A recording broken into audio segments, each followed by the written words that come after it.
नाज़रीन, ये वो कमरा है जहाँ पर निका को कत्ल किया गया और उसके शौहर ने पाइप और बेल्टों के साथ उसको मार मार कर इसको इतना ज़ख्मी कर दिया कि वो अस्पताल में जाकर वो दम तोड़ गई।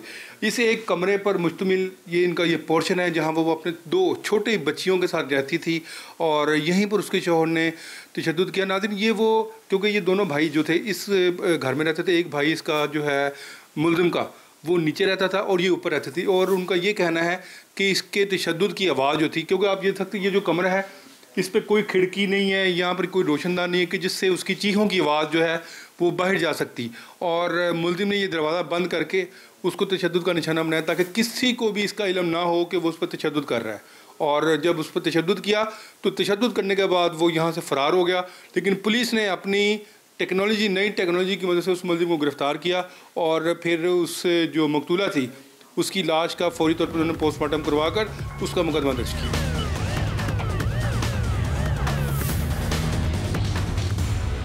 पुलिस ने इस केस पर क्या कार्रवाई की है, मकतूला के अहले खाना से बात करने से पहले पुलिस का मौक़िफ़ जानते हैं।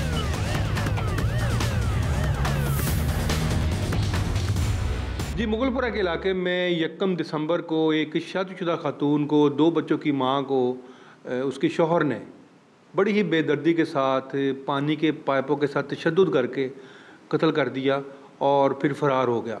पुलिस ने मुलज़िम को तो गिरफ़्तार कर लिया, लेकिन इस मुलज़िम से इब्तदाई तफ्तीश में अब तक क्या चीज़ें सामने आई हैं, किन वजूहात पर यह कत्ल किया गया और अब ये केस किस मुकाम पर है, इसके लिए हमने जो है SP इन्वेस्टिगेशन है बाबर जोया, उनके पास आए। हम उनसे तफसीलात पूछते हैं कि इस कत्ल के बारे में उन्होंने क्या अब तक तफ्तीश की है।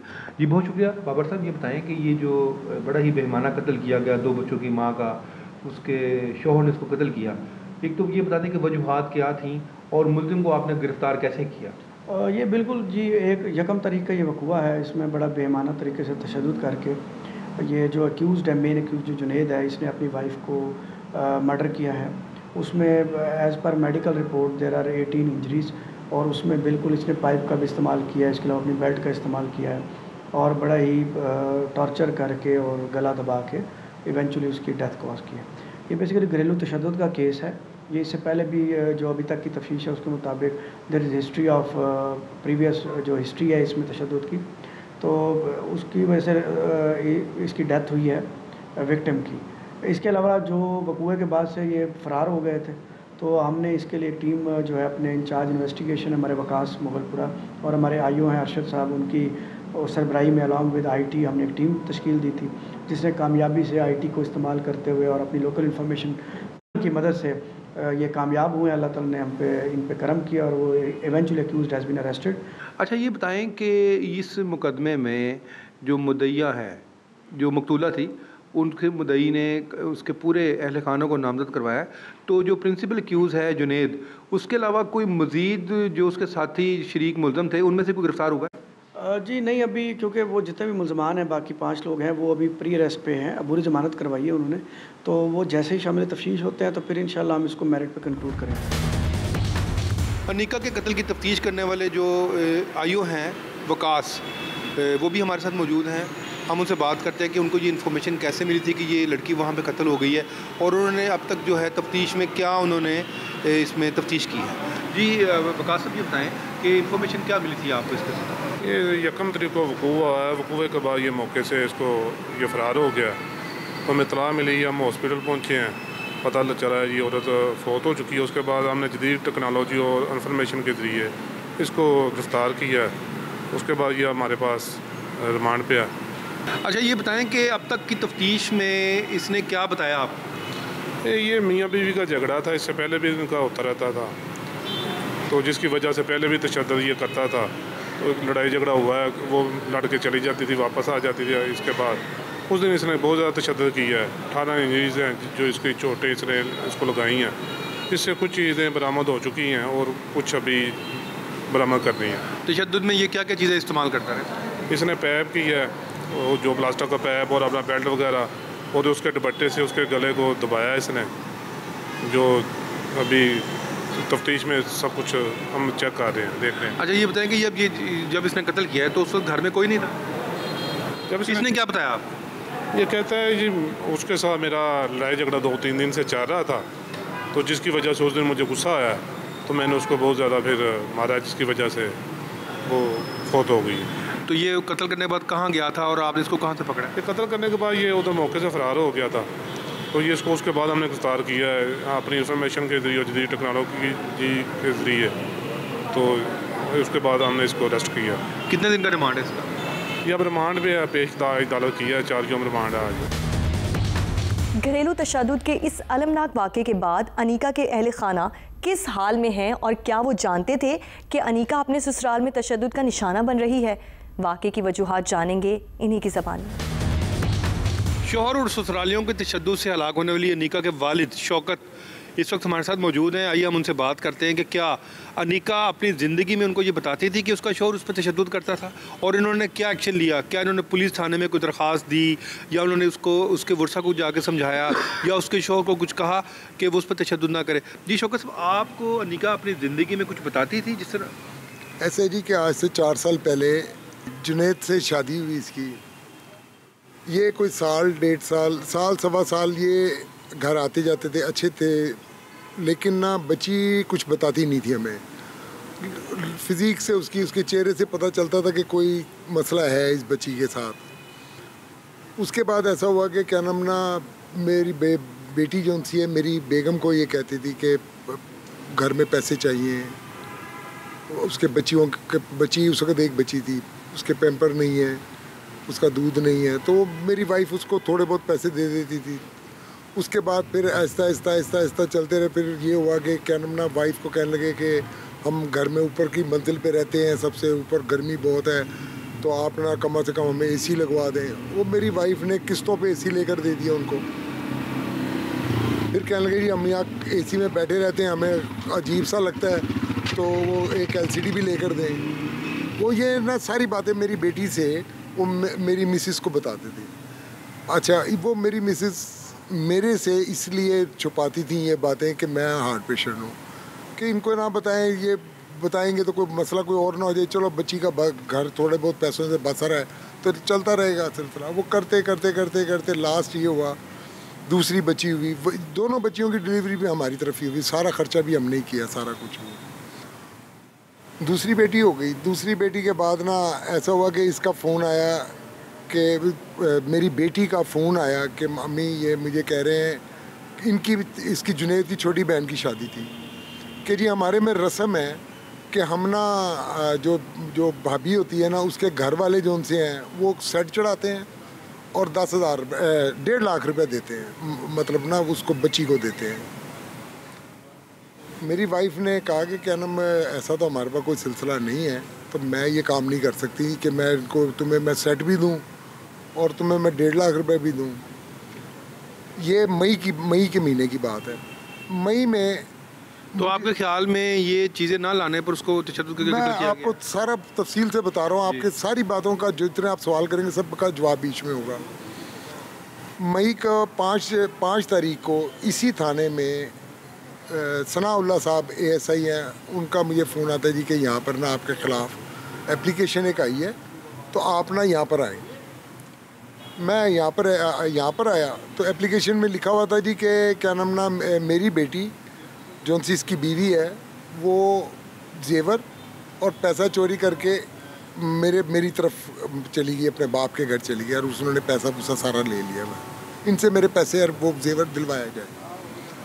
यहाँ पर उसी सीटिंग के अंदर यहाँ पर सारे बैठे, जिस वक्त बातचीत सुलह सफाई की हो गई तो कहने लगा, ये मेरे पास ऑन रिकॉर्ड है, अंगूठे लगे हुए गवाहों के, यहाँ के वो ASI के भी दस्तखत अंगूठे लगे हुए, हर चीज़ है, रिकॉर्ड है कि जी ये मैंने जो चीज़ें लिखी थी ना ये झूठ है। उसके 2 दिन के 3 दिन के बाद ना ये मेरे नेक्स्ट डे बिल्कुल 6 तारीख को मैं अपने काम पे था, मेरा बेटा मेरे साथ था, क्योंकि अब मैं हूँ, मेरी एक बेटी है और है घर में, बीवी थी मेरी और मेरा बेटा, बस हम 4 फर्द घर के अंदर होते हैं। बेटा और मैं हम काम पे चले गए। बेगम मेरी को जुनैद, इसकी वालदा, इसकी दोनों यही बहनें और एक लड़का और ये घर आए। आगे ना इन्होंने मेरी बीवी को और मेरी जो बड़ी बेटी है उसको ठुड्डों से मुक्कों से बहुत मारा। 6 तारीख को ये बात हुआ, मैंने जाके थाना मिल्लत पार्क में एप्लीकेशन दी। 7 और 8 तारीख को मेरी बेगम की डेथ हो जाती है उसकी वजह से, जो कि मेरे पास सर्विस हॉस्पिटल के मेडिकल रिपोर्ट्स भी साथ हैं, थाने में भी हैं, मेरे पास भी हैं। मेरी बेगम की डेथ हो जाती है। मैं अब पर्चा कटाने के लिए वहाँ पे जाने के लिए तो सब ये डेथ पे आए तो पैरों में पड़ गए, बाप भी ये कि जी मेरे रिश्तेदारों ने कहा कि शौकत भाई बीवी तो चली गई है, बच्ची का घर तो बचा लो। मैंने इनको उस पर कार्रवाई नहीं की, मैंने और कुछ नहीं, ये भी नहीं कहा कि एप्लीकेशन वापस। यानी कि आपको कहने का मतलब है कि अनीका को मारने से पहले उन्होंने उसकी माँ को भी मार के कत्ल किया है? सर अनीका तो अब फोत हो रही है, वो तो मई के अंदर 6 महीने पहले फोत हो गई है। मेरी वाइफ जो सी है उसको भी इसी इन्होंने कत्ल किया है इन्होंने। उसके बाद ऐसा हुआ कि इन्होंने ना हमें मिलने नहीं दिया, बच्ची को माँ के जनाजे पे नहीं आने दिया, बच्ची को मेरी बीवी के कब्र का नहीं पता कि कहाँ पर कब्र थी, इनको ना कुलों पे आए ना जुमेरात को, मतलब हमारे घर से टोटल इन्होंने राब्ता आउट कर लिया। फिर इन्होंने एक पर्चा दिया जनाब मेरे ख़िलाफ़ ना, वहाँ पे थाना पता नहीं कौन गाज़ियाबाद के कहाँ पे, वहाँ पे दिया कि मेरी बेटी के ख़िलाफ़ कि जी मेरी बीवी को अगवा कर लिया इसने ही, कि मेरी बीवी को अगवा करके कोई ले गया। वो जनाब रात को हमें तो बुलाया मिलत पार्क वालों ने कि जी ऐसे ऐसे बातचीत है। वो फिर वहाँ से मैं गया वहाँ पे कैंट कचहरी, वहाँ गया, वहाँ मजिस्ट्रेट साहब के पास मैं गया, बच्ची को पेश किया। बच्ची ने बयान दिया कि मैं तो बालिग हूँ, अच्छी बली हूँ, मैं कौन सी अगवा हुई हूँ। वो पर्चा कैंसिल हुआ, ये भी मेरे पास सारी चीज़ें मौजूद हैं। अब आ जाता है आगे ना मेरी ना, जब इन्होंने देखा कि बीवी, अब मुझे एक्चुअल इन बातों का मुझे पता नहीं था, ये पता था कि मारता है ये, मैं सुलह सफाई करवाता था कि चल मेरी बच्ची बची रहेगी, पैसों के लेन देन का मुझे बिल्कुल पता नहीं था। अब आके 1 तारीख को मेरी बच्ची फौत हुई है 12:30 बजे, जो हमें पता चला है। 10:25 के ऊपर मेरी बेटी के नंबर पे मेरी छोटी बेटी जो जुनेद की बीवी है उसका फ़ोन आता है कि मदिया, इसकी रिकॉर्डिंग मेरे पास है जो लफ्ज़ मैं कह रहा हूँ कि मदिया ये ना मेरी बच्चियाँ जो उनसी भूखी हैं, दूध नहीं है, मुझे पैसे भेज। और मुझे ना उसने कहा कितने पैसे चाहिए, कि मुझे 1.5 लाख जो मेरे उससे कलवा रहा है, जो मेरे पैसे तुम्हारे पास रखे हुए हैं वो भेजो। तेरे पास तो टका भी नहीं है तो तूने 1.5 लाख रुपए कहाँ से दे दिया। उसने कहा मुझे कौन से तुमने पैसे दिए हैं, कि नहीं मुझे ना तुम पैसे भेज दो, मेरे हालात बहुत, मेरी यहाँ घर के अंदर बहुत ज़बरदस्त पोजीशन ख़राब हुई हुई है, आप मुझे पैसे भेजो। उसने कहा मैं इतने पैसे नहीं भेज सकती ना, मेरे पास इतने पैसे हैं, पापा से तुम बात कर लो। कि जी ठीक है, टेलीफोन बंद हो गया। 10:10 बजे फ़ोन इनका यह है, 10:35 के 25 मिनट के ऊपर अभी भी मेरे पास वो फ़ोन नंबर भी है मेरे पास। ये फ़ोन आता है कि जी आप शौकत बोल रहे हैं, मैं कहा हाँ जी मैं शौकत बोल रहा हूँ। मैं ना तुसी अपनी धी कोई भी आई है थे मुगलपुरे, मैं कहा हाँ जी, कि मैं उन्हों का हमसाया बोल रहा, खुदा का वास्ता जे वो बच्ची को आके बचा लो, वो चीको पुकार दी डेली सानू आवाज़ आती है। ये पड़ोसी को फ़ोन करते थे? जी पड़ोसी ने किया फ़ोन मुझे, उसका नंबर भी मेरे पास है, गफूर नाम है उसका। मैंने उसको कहा, मैं यार मैं अभी आ रहा हूँ तो आपसे मैं वहाँ पे आके ना फ़ोन पे बात करता हूँ। उन्होंने कहा जी मैं आपका फ़ोन नहीं उठाऊँगा और आपकी मेहरबानी है, हमारा नाम ना लाना, ये ऐसे लोग हैं कि आपको छोड़ देंगे, हमारे पीछे पड़ जाएंगे ये। मैंने कहा अच्छा। मैं फौरी उसी तरह मतलब मैं मोबाइल भी अपना हर चीज़ भूल के मैं भागा वहाँ से, मैं सीधा वहाँ चला गया अपने भाई को लेके, क्या कहते हैं इनके घर। वहाँ नॉक करता रहा, कोई किसी ने दरवाज़ा नहीं खोला। हम साइड पे हो गए, खड़े हो गए, छोटा बच्चा एक था उसने दरवाज़ा खोला है, मैं भाग के ऊपर गया हूँ। ऊपर जाके मैंने देखा तो इन्होंने मेरी बेटी की जो टांगे हैं ना, ये इसकी माँ ने पकड़ी हुई थी, दोनों बहनों ने बाजू पकड़ा था, जुनेद बेल्ट से इसको मार रहा था।